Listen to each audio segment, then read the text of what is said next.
ایک مدت ہوئی جب میں نے فکشن کے افسانہ پن کی تعریف یہ کی تھی کہ کوئی واقعہ اس وقت فکشن یا افسانہ بن جاتا ہے جب وہ انسانی سطح پر ہماری دلچسپی کو برانگیخ کرتا ہے۔ مثلاً یہ بیانیہ متن ملاحظہ ہو۔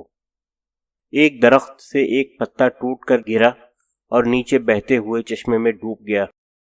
یہاں دو واقعات بیان ہوئے ہیں، لیکن کوئی واقعہ ایسا نہیں جو ہماری انسانی حیثیت میں ہمارے لیے دلچسپ ہو، یا ان میں کوئی ایسی بات بظاہر نہیں ہے جو ہمارے انسانی سروکاروں کے لیے معنی خیز ہو۔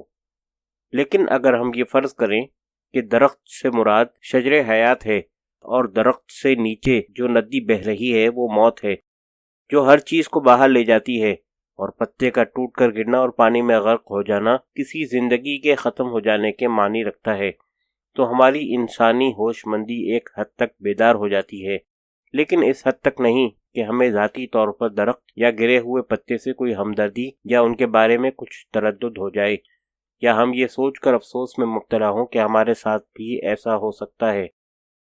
ان واقعات میں استعماری قوت تو ہے، لیکن یہ قوت ہمیں انسانی سطح پر متاثر کرنے کے لیے پوری طرح بروئے کار نہیں۔ ایسا اس وقت ممکن تھا جب مثلاً درخت، پتے اور چشمے میں انسانی یا تمثیلی کرداروں کی بھی صفات کا مشاہدہ ممکن ہوتا۔ اب ایک اور مثال لیتے ہیں۔ اچانک بڑے زور کا طوفان اٹھا۔ یہ اپنی نوعیت کے اعتبار سے بہت پرقوت لیکن تجریدی اور نا انسانی نان ہیومن واقعہ ہے۔ اس کے بہت سے معنی ہو سکتے ہیں، لیکن ان معنی یا اس واقعے کا کوئی انجام ہمیں نہیں بتایا گیا۔ اصولی طور پر یہاں معنی کی کثرت تو ہے، لیکن یہ معنی ہمارے کام کے نہیں۔ اگر کوئی انجام ہوتا تو شاید ہم اس کی مدد سے اس واقعے کو موقع دیتے کہ وہ ہماری ہوش مندی کو متاثر کرے۔ اس بات کو یوں بھی کہہ سکتے ہیں، جب ہم کوئی اقلیدسی شکل مثلاً مثلث یا مربع دیکھتے ہیں تو ہمیں یہ تو معلوم ہوتا ہے کہ فطرت یا کائنات میں ایسی شکلیں ہوتی ہیں اور ان کے ذریعے بہت سی باتیں ثابت ہو سکتی ہیں وغیرہ، لیکن یہ شکلیں ہمیں انسان یا انسانی صورتحال کے بارے میں کوئی ٹھوس انسانی بات نہیں بتاتی۔ اب فرض کیجئے ہمارا بیانیہ حسب ذیل ہے۔ اچانک بڑے زور کا طوفان اٹھا اور چراغ بجھ گیا۔ یہاں چراغ نے فوراً ایک انسانی صورتحال پیدا کر دی ہے، کیونکہ چراغ تو انسان ہی بناتے اور بگاڑتے ہیں، لیکن ابھی یہاں کوئی ایسی بات نہیں ہے جو کسی مخصوص یا عمومی انسانی صورتحال کو قائم کرے یا اس کی طرف اشارہ کرے۔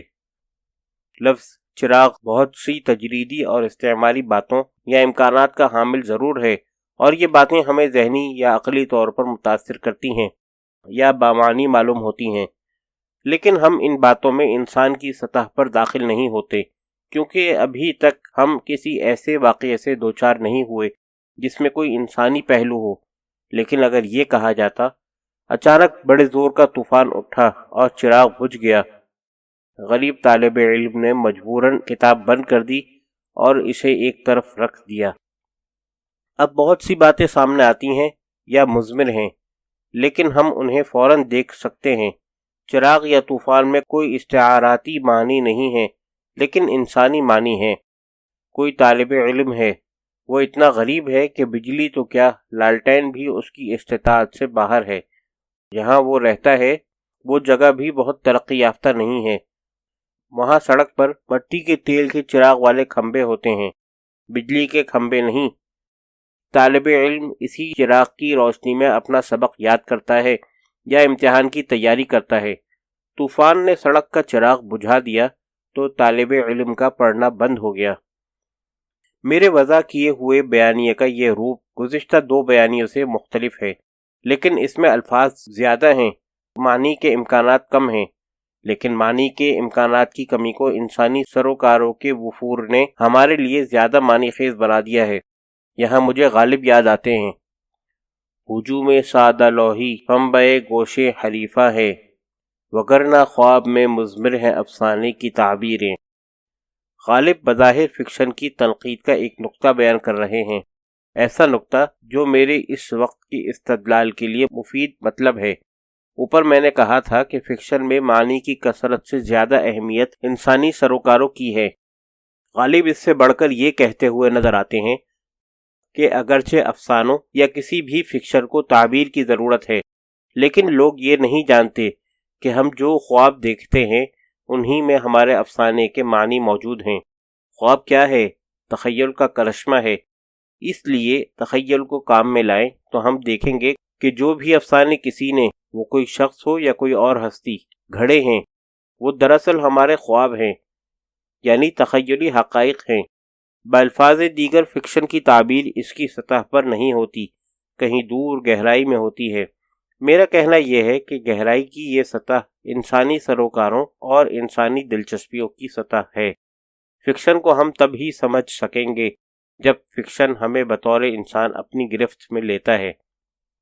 ہم جانتے ہیں کہ نیر مسعود نے اپنے سارے افسانے نہیں تو بیش از بیش تعداد میں افسانے خواب میں دیکھے ہیں، یعنی پہلے تو افسانے کو خواب میں مجسم واقع ہوئے دیکھا، پھر اسے حافظے کی تحویل سے باہر لا کر کاغذ پر اتارا، گویا افسانہ، اس کا ملفوظ پیکر اور تعبیر، اس کا خیالی پیکر ایک ساتھ ہی وجود میں آئے۔ میرا خیال ہے اس بات میں ہمارے لیے کچھ بصائر پوشیدہ ہیں۔ میں اپنے بارے میں کہہ سکتا ہوں کہ میں نے اپنا افسانہ لاہور کا ایک واقعہ بڑی حد تک خواب میں دیکھا تھا، یعنی خواب مکمل ہونے سے پہلے میری آنکھ کھل گئی تھی۔ پھر میں نے پورا افسانہ لکھا اور اس میں اپنے خواب کی تعبیر یہ لکھی کہ سارے افسانے سچے ہوتے ہیں، بالکل اسی طرح جس طرح سارے خواب سچے ہوتے ہیں جب تک ہم انہیں عالم خواب یا عالم واقعہ میں دیکھتے ہیں۔ یہ کوئی اتفاق نہیں ہے کہ ہماری زبان میں واقعہ کے ایک معنی خواب بھی ہیں۔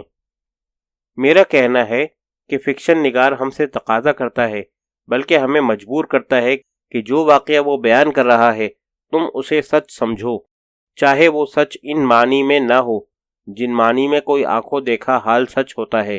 لیکن میرے فکشن کی سچائی تمہارے لیے فوری اور حقیقی ہے، گویا تم خواب دیکھ رہے ہو۔ فرق یہ ہے کہ خواب سے بیدار ہونے پر شاید تم خود کو سمجھا لو کہ وہ سب فرضی اور غیر حقیقی تھا، لیکن جب تک خواب جاری ہے میرا فکشن تمہارے شعور اور احساس میں جاری ہے۔ لیکن ظاہر ہے کہ ایسا فکشن وہی ہو سکتا ہے جو ہمیں انسانی سطح پر برانگیختہ کرے۔ ایسے فکشن کا پسندیدہ ہونا اس کی فنی قوت پر اثر انداز نہیں ہو سکتا۔